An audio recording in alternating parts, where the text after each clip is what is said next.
question. No, I was gonna say you go, Danny.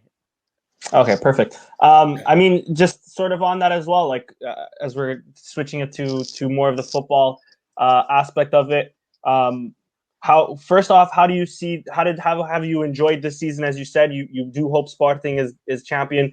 We have hit a little rough patch a little bit. Got it okay against Fluminense. Do you think, or do you see Sporting doing what needs to be done and end up finishing this season off as champions? Or do you see another? Because I was born in 1995. I started watching football 2004, 2005, and I vividly remember that 2005 ending. And I don't see anything more Sporting than us having to slip away. I don't want to put even that energy out there, but do you see that as a potential with this young team as you mentioned? We have a young team, Danny. Though they are used to win. Daniel Bragança won all the championships, national championship. I believe he was. We call it under 15, under 17, and under 19. So he's used to win. The keeper as well.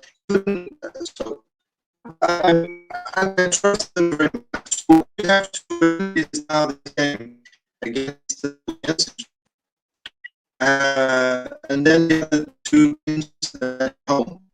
We believe we have still four to the home and 3 away, is it?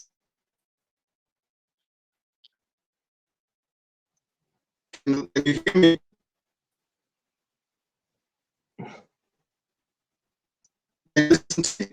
Last 10 seconds was a little staticky.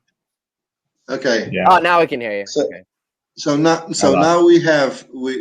still have correct me 7 games to play, isn't it? Yep.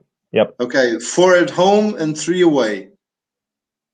So we just need to win. And 3 of those are the 3 away, Braga and Benfica, which are huge. And Rio Ave. Okay. Sorry. Right.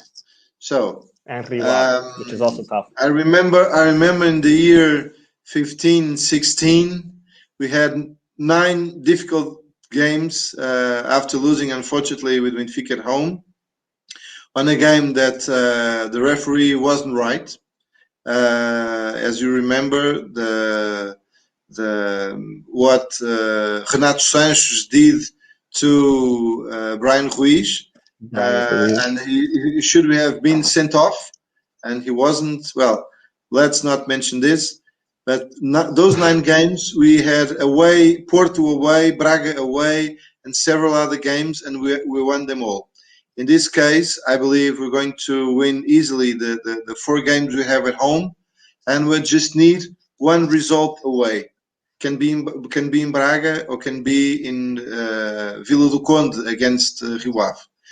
I believe when we get to play against Benfica, we are already champions, because Benfica is going to play with Porto, and fortunately, we just need to do our job, and to do our job starts on Wednesday against Belenenses. It's a team that we can, I believe, easily win. Fair. I had a question, but now I forgot it. So Christian or Marco, I don't know if you guys want to quickly ask one. I want to follow up on that. So I read an article on worldsoccer.com. It's called the Miracle of Ruben Amorim. So on that, saying that, is it the miracle of Ruben Amorim, or is it the miracle of the talent that was at Sporting and that youth academy that had been built up for the last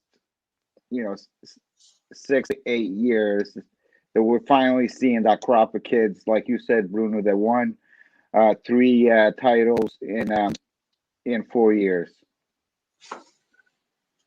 So sorry, Marco. For some reason, I lost the last part of your question.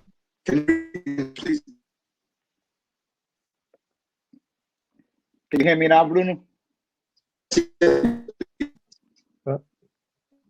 I think we lost him again. You gotta give it a minute. Now. There you go. Now you can hear me, right? Yeah, you're good. Yes, yes. Better. So, like you touched on, you know, that group of kids that spent, you know, 4 years winning 3 titles in the youth group. Do you think that's the reason why Sporting is where they are, or is it a combination of them and Ruben Amorim?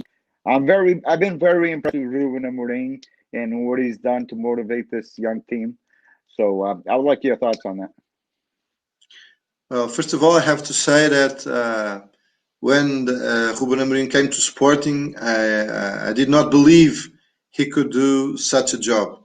I think it was a tremendous mistake to buy to hire a coach for that incredible amount of money.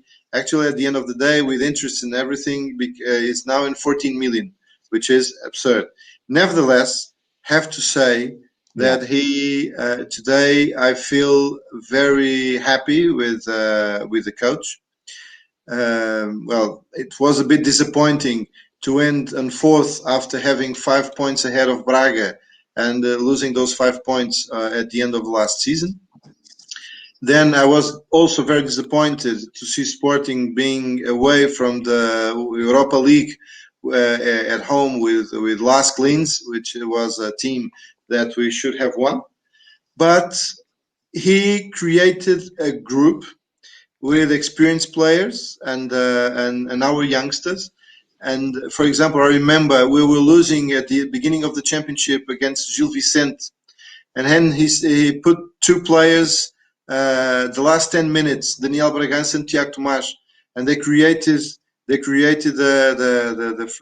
goal that gave us I believe the 2-1. So I think that he gives a lot of trust to these players and they have the killer instinct. They want to win, they want to play, and they want to be someone on their careers. And now, because they are in front, they have a tremendous opportunity that they're not going to lose.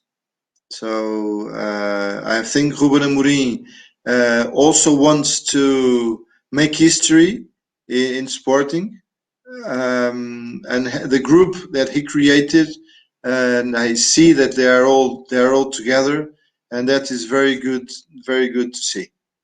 So Marco, let me tell you, I believe that finally this year we'll see our club winning the championship. But I also have to mention another thing. In 15-16, the people that were ahead of the referees were completely pro Benfica. Those people are not there anymore. So this is also something that was made by Sporting to say that these people should not be in front of such an important institution as the referees. And this is the sort of things that if they were today, I would say, okay, probably we would have the same chances to win. But the people that are today are not the ones in 15-16. So I believe they are, how to say, independent and not related to any club. So I believe that we have the chances to win this year, because in 2015, 2016, some guys in the board of Sporting said these people cannot continue. So today the football is cleaner, though all the problems and all the noise that are around, but nevertheless we are much better. We have VAR, the video assistant referee. We have other tools that in the past, for example, that what I said, the game that we lost against Benfica, if there was a VAR by then, Renato Sanches would be sent off. And these are just one of the examples. So that's why I believe that Mr. Varandas had most of the job was done. So he has the possibility to win, and I hope he wins. But he also have to thank what was done previously. Yeah. Well, Bruno, And hopefully I'll see you in mid-May, and maybe we can celebrate and have a drink together. hopefully too. The question I had also was, if we do win, I mean, Varandas has done a good job, at least in the fans' perspective, of claiming it will be our 23rd title. Do you think that there's more to be desired to fight for those, for us to properly be recognized as 22 times champion, hopefully 23 times champion this time next month?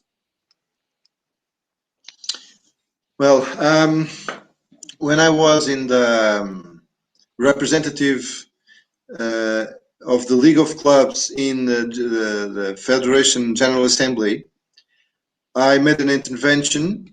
It was in 2017, and following this speech I've done in the General Assembly, the president of the federation decided, okay, let's create this commission to once and for all to settle if Sporting is entitled or not to these titles on the 30s, on the years 20 and 30s of last century. After this, I wrote several letters and did another intervention on another General Assembly. We have someone that works in Sporting called Paulo Almeida. He made a fantastic study defending our point of view. I know that he also spoke with the current members of the board, and the new board made also another study to increase our point of view. So I think that the president of federation said till the end of the year we'll have an answer. Now I think till the end of this season. We are hoping that the truth will come to surface, and that once and for all, as I said before, the 4 titles will come